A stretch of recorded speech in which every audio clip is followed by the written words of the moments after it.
You guys, you're not going to believe this. I was in Costco the other day, and guess what I got? For the first time ever, I've never seen this in Costco before. Bare root hydrangeas. Now, usually Costco sells them around this time of year, but they're in big pots and they're pretty expensive. But these bare roots were $16.99 for a 2 pack. And there are two different varieties. One is called Double Down, and apparently it blooms multiple times or something like that. And this one is a beautiful pink hydrangea. And we'll talk about colors in just a little bit. But hydrangeas are a very special plant for me, and they have been kind of evading me all these years. I have tried multiple times to grow them, and each time I've been unsuccessful. I've not prepared the soil well enough. I've got hard clay soil. Their roots rot really easily. So we also have really dry, hot climates. So I've just not found the perfect spot for it. But coincidentally, we have been working on a spot that I was wondering what to put in. And I'll show you in just a moment. But these kind of like fell from the heavens. So today we're going to be planting these up, and you're going to go on a journey with me because I am not an expert in growing hydrangeas. Obviously, I've not succeeded with the potted varieties, but maybe the bare root varieties are the one to do it for me. Join me. So first, let me show you the spot where we're going to be planting them. Now, in these four corners where you now see that half whiskey barrel, we had these pots that are kind of, past their prime. They're falling apart, the legs are broken, and also the plants in them looking kind of bedraggled. So I'm like, okay, we need a refresh. Fortunately, we had two whole beer barrels, and my husband said, "Do you want those?" And I said, "Yeah, sure." So he cut them in half for me, and I filled them mostly, I'd say, all the way up to here with twigs and acorns and leaves and things from the garden, and then I topped it off with some potting soil. Now, I'm a little worried about the hydrangeas because the roots may be touching the material that I've put at the bottom, and that is not ready for things to grow in. But I'm hoping that they will grow sideways. I've got at least about 8 inches of potting soil. So hopefully that should be good enough for them to establish. And in the meanwhile, the stuff underneath is going to break down. It's also going to settle a little bit. So soil's going to go in, and then I'll be re-topping off the soil from the top. So we'll see how it goes. Now, the thing about this spot that I'm going to be planting in these four corners is that it receives morning sun and afternoon shade. So a lot of flowers require a lot of sun. And yeah, I was a little worried, especially because it's underneath this pergola thing. And I was worried that it's going to be shaded out. But hydrangeas, that's like perfect. They love part shade. They do not like full sun, and they love the morning sun, afternoon shade. So I think the spot is actually going to be hitting the spot for them. But again, we'll see. So let's plant this up. I'll tell you the little things that I have read up on how to plant them and have success, and we'll see whether we can do that. And I'm also going to show you the trick to change hydrangea colors, and we'll see if we can get that to work too. Okay, let's read the instructions first.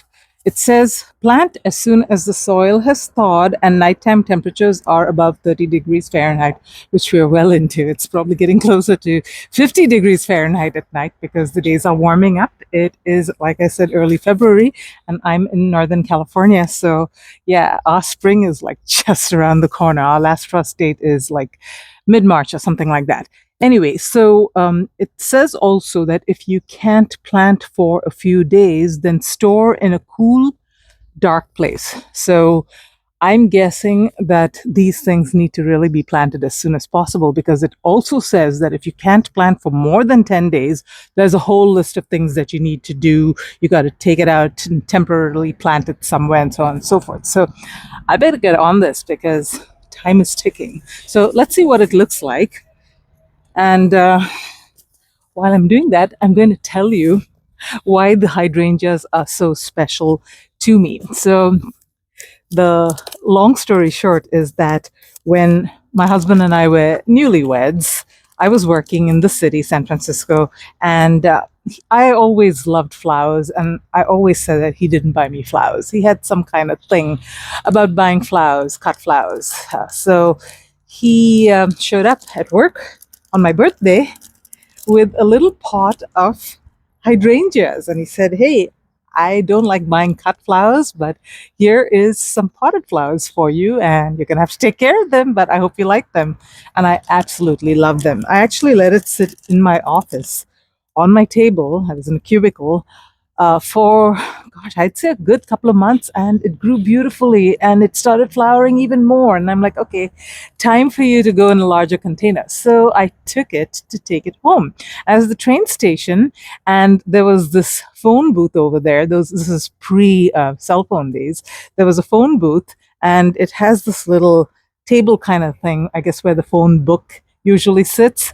So I had my potted flowers and I put it on that to make a phone call. And I guess you can guess what happened.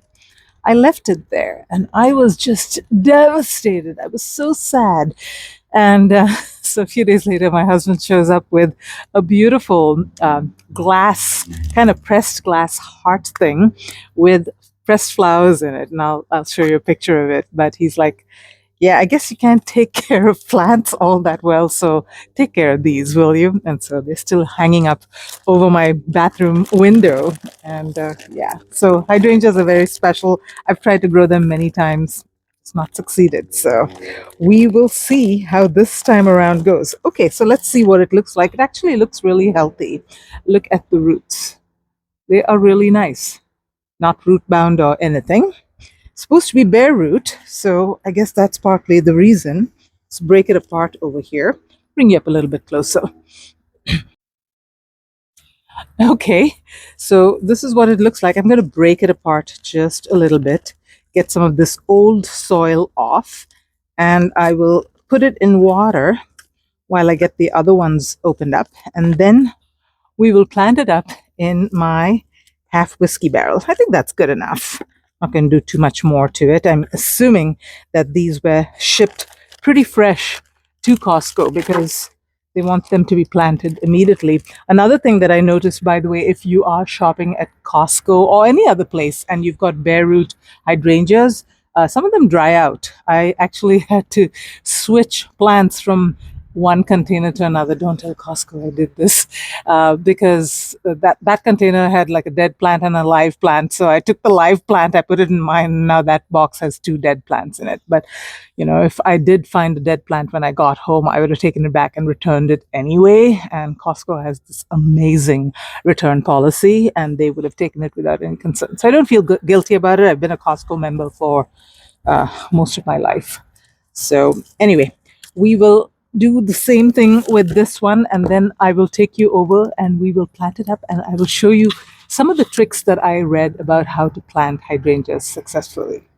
So let's talk briefly about hydrangea colors and how to change them from blue to pink and vice versa. Now, this particular variety, there's different types of hydrangeas. There's climbing varieties, there's like these conical kind of shaped ones. I think they're called panicle hydrangeas. There's different varieties. I'm not an expert in this, but this particular one is called a mop head variety. It is a macrophylla, macrophylla hydrangea. And this one is known for its fully double mop head flowers that begin to open in summer, keep their charm through early fall. And it also has a compact growth habit, which is really nice. And adding to its appeal, this is what I want to talk to you guys about. The flower color changes with soil pH, appearing in a warm pink in alkaline soils and shifting to a bold blue in acidic soils. So that is a really clear indicator of whether or not your soil is acidic or alkaline. Now, I know that my soil tends to be alkaline, and even if it starts off acidic, the fact that I use hard water from my well to water my plants eventually makes it all alkaline. So I'm going to have to do something kind of special in order to keep the soil acidic. And that is where, sulphur comes into the picture. Now, I learned this from growing blueberries for many years. Again, same thing. Blueberries love acidic soil, not just love acidic soil. They will not survive if the soil pH is not super low, like 4.5 to 5.5. That's how low the pH should be.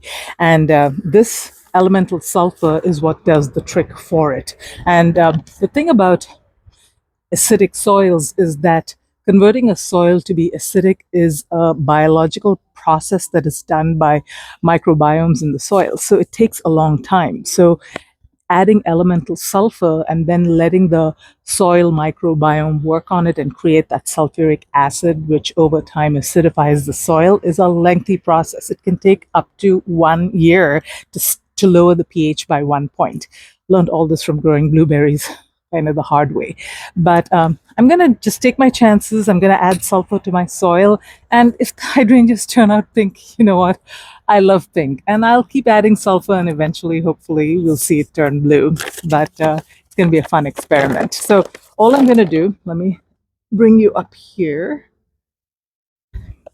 All I'm going to do is I'm going to add sulfur. I'm just going to do a handful.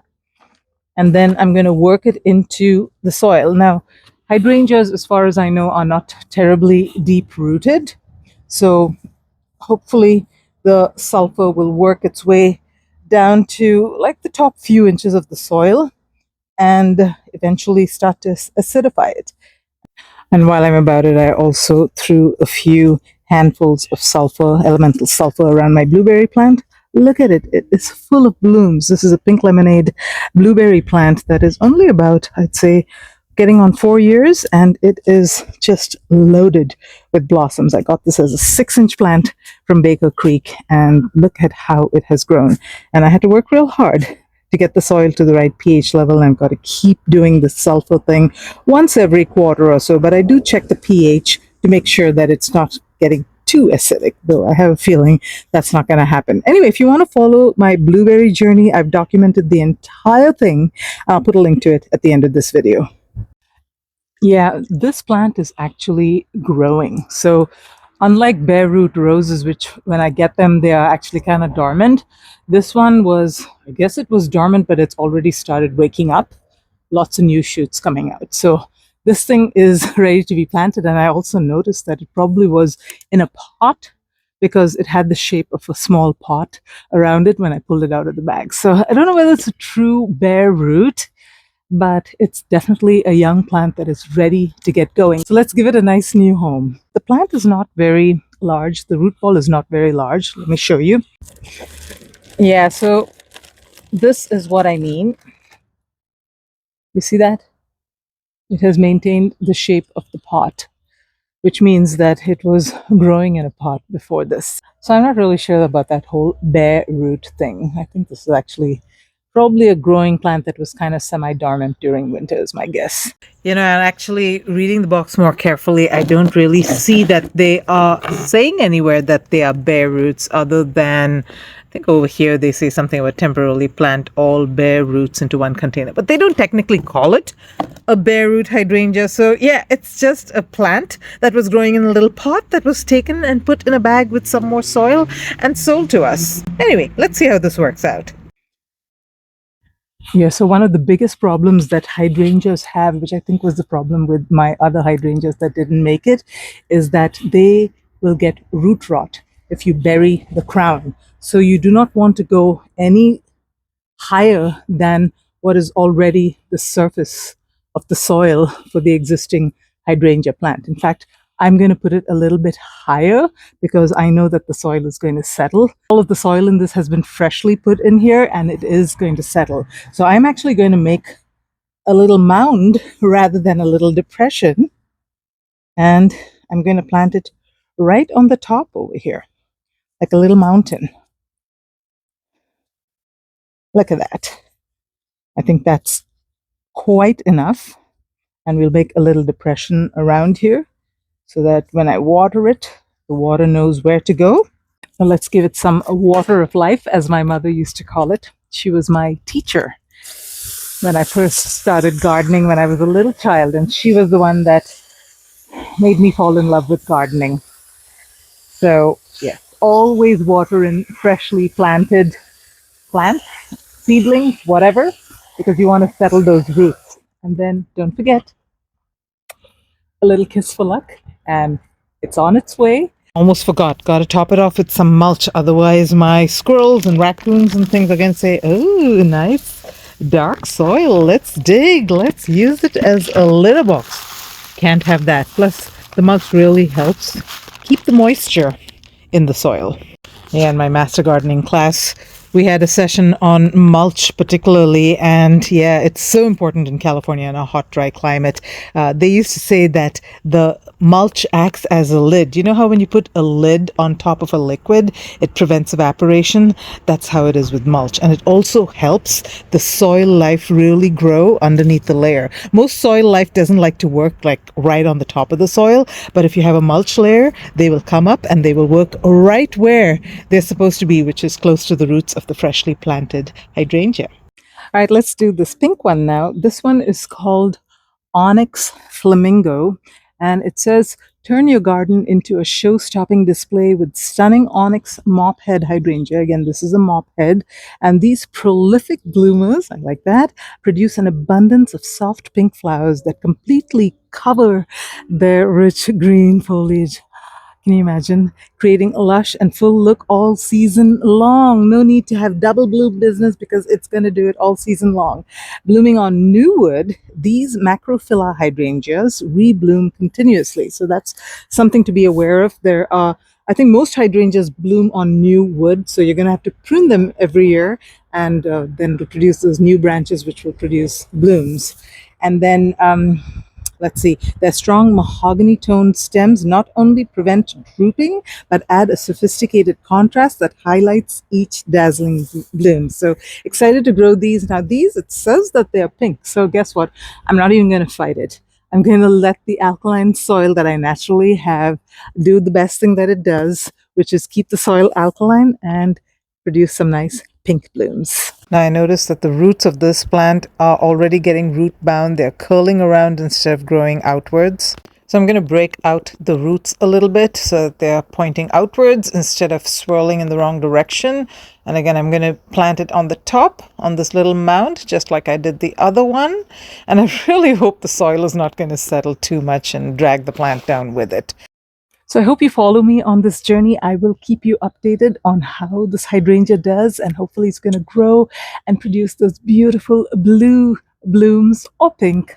I love them either way, and hopefully this time I'm going to have luck and it's going to succeed. Thanks for watching and have a wonderful gardening season.